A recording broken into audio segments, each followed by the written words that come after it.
Memele Dagbe, Yayiranami, Sabbath's blessings to you. And thank you for joining us today, January 4, 2020, as we go over the name Manasseh. Looking closely at the letters, it suddenly dawned on me that I too am a Manasseh. I experienced the separation, and as if that wasn't bad enough, things got worse. Okay, the pain. And ultimately, I reached the end of the tunnel and saw the lights. Yahweh came through, and suddenly everything changed. Right? The restoration. Or maybe you are a Manasseh in the making and have not yet seen the light. Yahweh can restore you. But how does it work? And what follows is the breakdown of the name Manasseh by Mr. Drew Short. JPS Tanakh 1917, and Joseph called the name of the firstborn Manasseh, for God hath made me forget all my toil and all my father's house. Holman Christian Standard Bible. Joseph named the firstborn Manasseh, meaning God had made me forget all my hardship in my father's house. And the NIV version, Joseph named his firstborn Manasseh and said, "It is because God has made me forget all my trouble and all my father's house." NLT, Joseph named his older son Manasseh, for he said, "God has made me forget all my troubles and everyone in my father's family." And lastly, in the King James Bible, and Joseph called the name of the firstborn Manasseh, for God said, "He hath made me forget all my toil and all my father's house." This is the journey of how Joseph experienced divine restoration hidden in the letters constituents of the name Manasseh. Ma in Manasseh is in number 10 of the ancient Hebrew revived complete chart. This is the pictogram. It means to separate or set apart or extracted. Yahweh Mawu had given Joseph a couple of dreams, and Joseph shared them with his older brothers. His brothers were furious with Joseph because they misunderstood his dreams. Furthermore, the brothers were jealous of Joseph because he was the son of the favorite wife.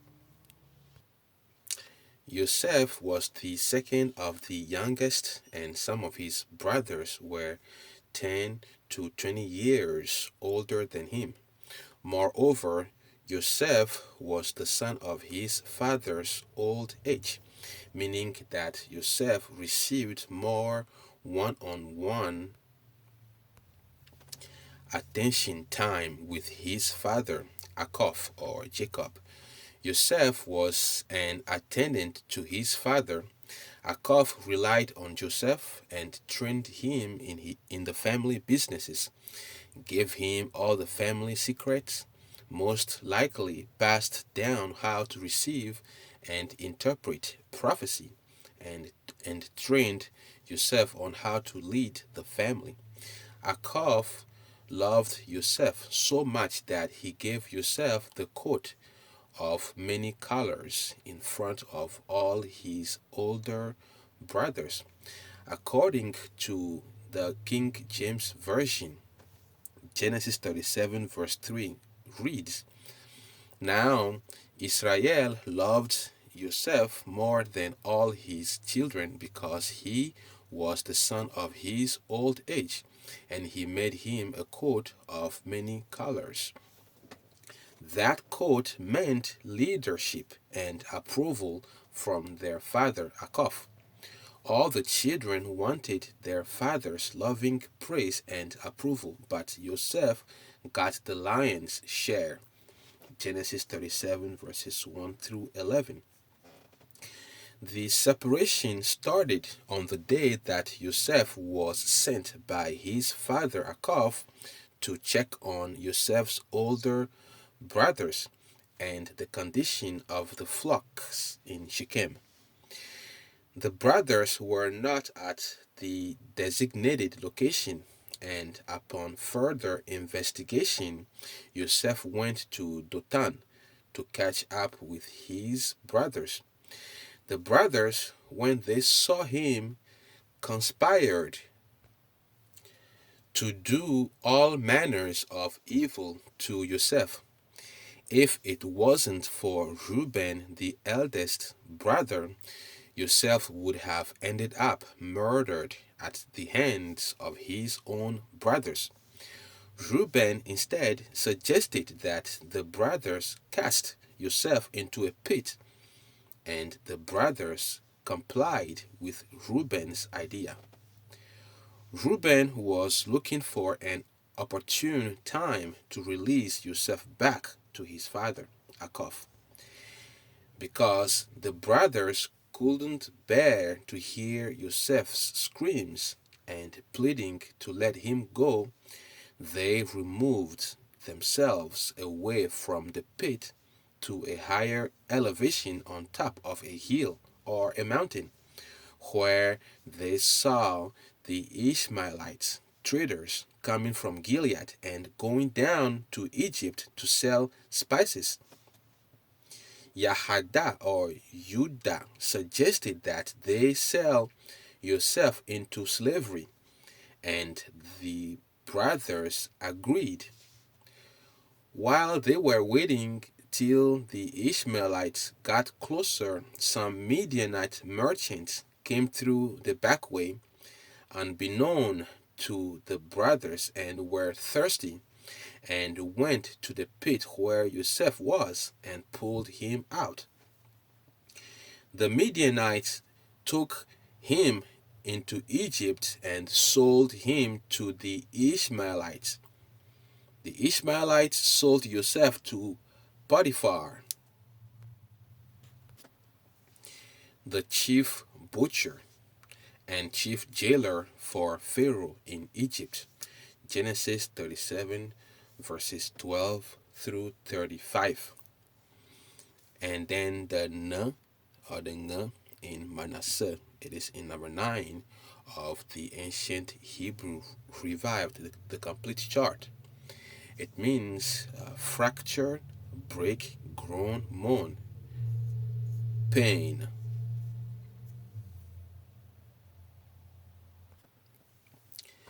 Joseph's family life was fractured with all the strife and jealousies. The older children were not validated, and Joseph got the brunt force trauma of their wrath. According to the retelling of the story, Joseph thinks his brothers sold him into slavery, when in fact Joseph was found and drawn out of the well at Dothan by the Midianite traders. Genesis 37, verses 27 through 32.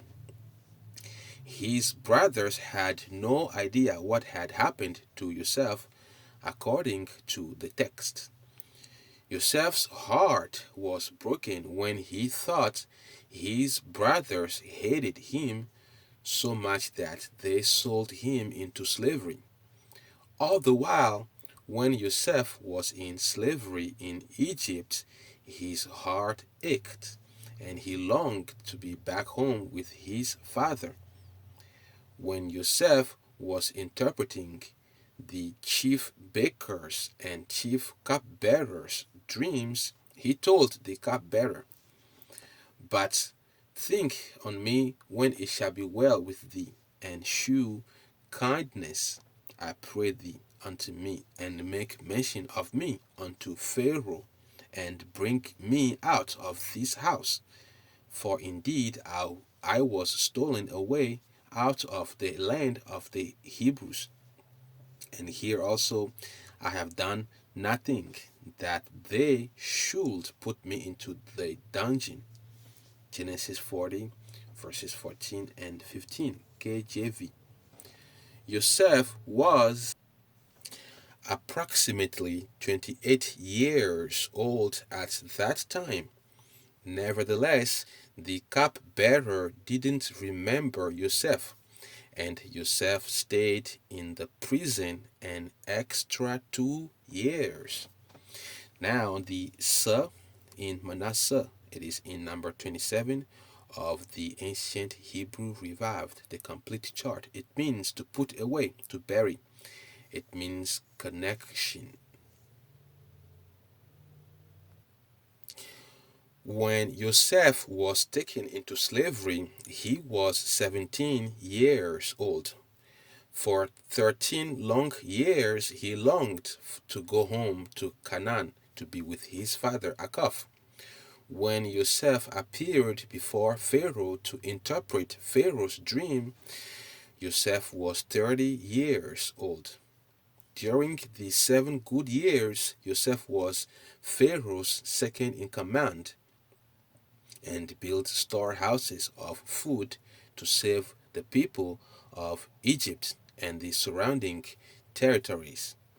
It was in the second year of famine that Joseph's brothers came to Egypt to buy food. Joseph was 39 years old at that time. He had been away from home 22 years, 5 more years than when he went into slavery. In the 9 years that Joseph was a free man, he had air and opportunity to go visit and check in on his family and at their last known whereabouts in Hebron. He chose not to go, but instead Joseph chose to finish the work that Yahweh Mawu gave him to do. In the 7 good years of plenty, Yahweh Mawu gave Joseph 2 sons by his Egyptian wife Asenath, the daughter of Potiphera, chief priest of On. Joseph named one child Afra or Ephraim and the other Manasseh or Manasseh.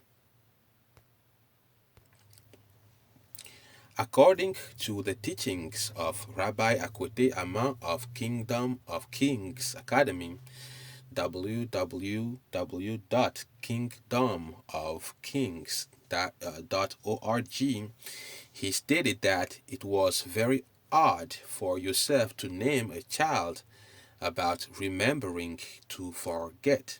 He said that at the very mention of Manasseh would conjure up ill feelings and bad memories about the mistreatment of Joseph. Rabbi Akwete was alluding to the fact that the name Manasseh had a deeper meaning. The possible reason Joseph chose that peculiar name was due to Joseph's spiritual connection to Yahweh Mawu, the Almighty. In Manasseh, we have the ma separate, the ng to break, and the sa to connect. Yahweh Mawu separated Joseph for his purposes. Joseph had to catch up with his ride down into Egypt via the Midianite, Ishmaelite slavers and traders. Yahweh Mawu used the strife with the brothers to get Joseph there. Genesis 39 verses 1 through 6 states, "And Joseph was brought down to Egypt And Potiphar, an officer of Pharaoh, captain of the guard, an Egyptian, bought him of the hands of the Ishmaelites, which had brought him down thither. And Yabemahu was with Joseph, and Potiphar was a prosperous man. And Joseph was in the house of his master, the Egyptian. And Joseph's master saw that Yabemahu was with Joseph, and that Yabemahu made all that Joseph did to prosper in his hand. And Joseph found grace in his sight, and Joseph served him. And Potiphar made Joseph overseer over his house, and all that Potiphar had he put into Joseph's hand. And it came to pass from the time that Potiphar had made Joseph overseer in his house and over all that he had, that Yahweh Mahu blessed the Egyptian's house for Joseph's sake. And the blessing of Yahweh Mahu was upon all that Potiphar had in the house and in the field. And Potiphar left all that he had in Joseph's hand, and Potiphar knew not what he had, save the bread which he did eat. And Joseph was a goodly person and well favored. When Joseph was brought up on false allegations by Potiphar's wife, it stated that in Genesis 39 verses 20 through and 40 verse 23, King James Version. And Joseph's master took him and put him into the prison, and a place where the king's prisoners were bound, and he was there in the prison. But the Yahweh was with Joseph, and shewed him mercy, and gave him favor in the sight of the keeper of the prison. And the keeper of the prison committed to Joseph's hand all the prisoners that were in the prison, and whatsoever they did there, he was the doer of it. The keeper of the prison looked not to anything that was under his hand, because Yahweh Mahu was with him, and that which he did, Yahweh Mahu made it to prosper. Under normal circumstances, Joseph should have been executed. Potiphar did not believe his wife. Potiphar wanted Joseph to stay so that the blessings would continue to come, but he had to quiet his lying wife and protect his image. Joseph had to break away from the paganistic, multi-deity culture of Egypt. No matter where Joseph went and served in Egypt, he was always referred to as an Eber, a Hebrew lad. Outwardly, he looked and dressed like an Egyptian, but inwardly, he was Torah observant. In Genesis 40, verse 17, KJV, according to Potiphar's wife's accusation of attempted rape by Joseph, it reads, And she spake unto Potiphar according to these words, saying, The Hebrew servant which thou hast brought unto us came in unto me to mock me. In Genesis 41, verse 12, Pharaoh's royal cupbearer said, And there was there with us a young man, a Hebrew, servant to the captain of the guard. And we told him, and he interpreted to us our dreams. To each man according to his dream he did interpret. The Egyptians went to great lengths to express that Joseph was a Hebrew, meaning that he was remarkably different in his beliefs and customs of his deity, Yahweh Mawu. He didn't passively succumb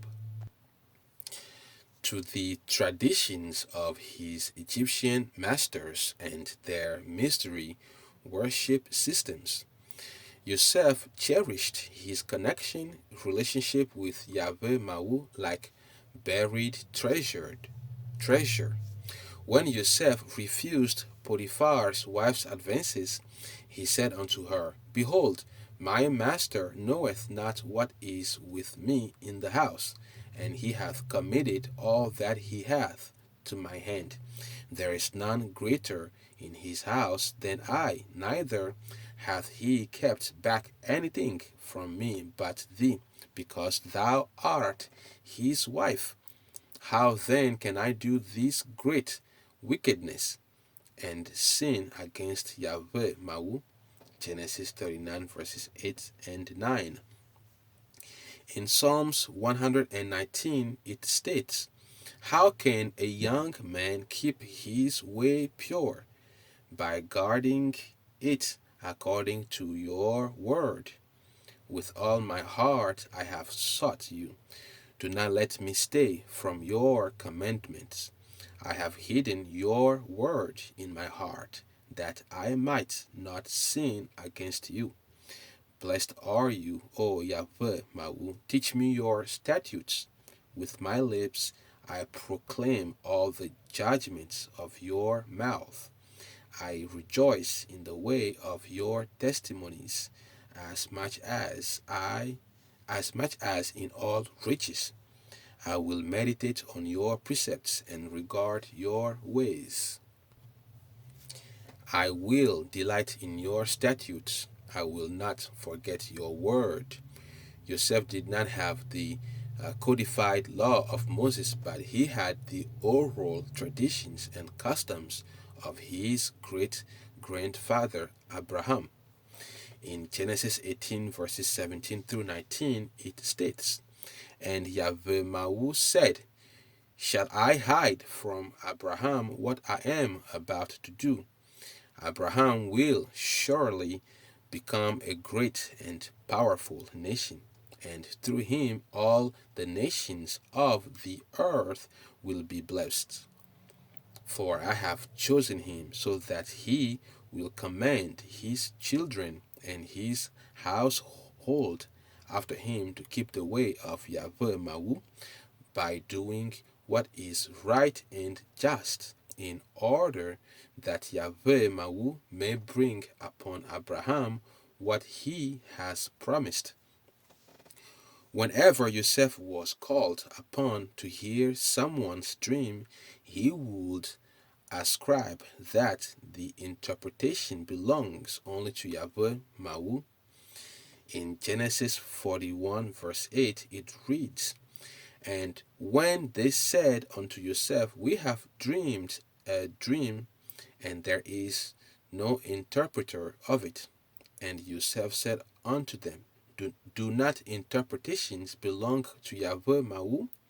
Tell me them, I pray you.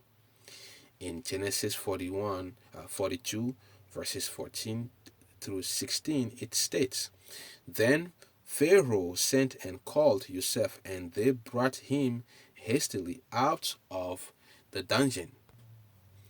And Joseph shaved himself and changed his raiment, and came in unto Pharaoh.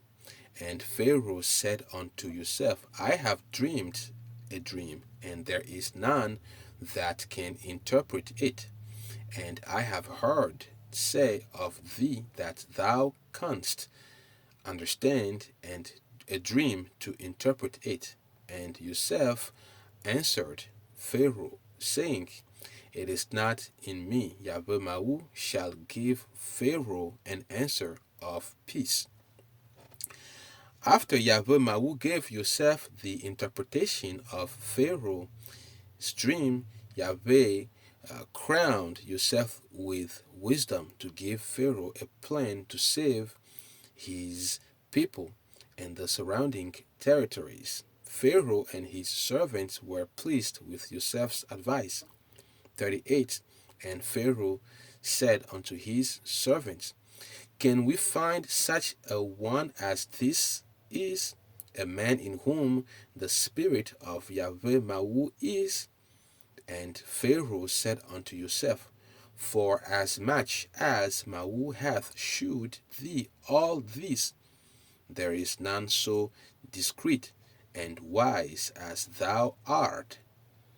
Thou shalt be over my house, and according unto thy word shall all my people be ruled. Only in the throne will I be greater than you. And Pharaoh said unto Joseph, See, I have set thee over all the land of Egypt. Genesis 42, verses 38 through 41. Joseph, in his dissertation to his brothers, stated what his purpose was. In Genesis 45, verse 4, it reads, And Joseph said unto his brethren, Come near to me, I pray you. And they came near, and he said, I am Joseph, your brother, whom ye sold into Egypt. Now therefore be not grieved nor angry with yourselves that ye sold me hither, for Yahweh did send me before you to preserve your life. For these 2 years hath the famine been in the land, and yet there are 5 years in the which there shall neither be earing nor harvest. And Yahweh Mawu sent me before you to preserve you a posterity in the earth, and to save your lives by a great deliverance. So now it was not you that sent me hither, but Yahweh Mawu, and he hath made me a father to Pharaoh, and lord of all his house, and a ruler throughout all the land of Egypt.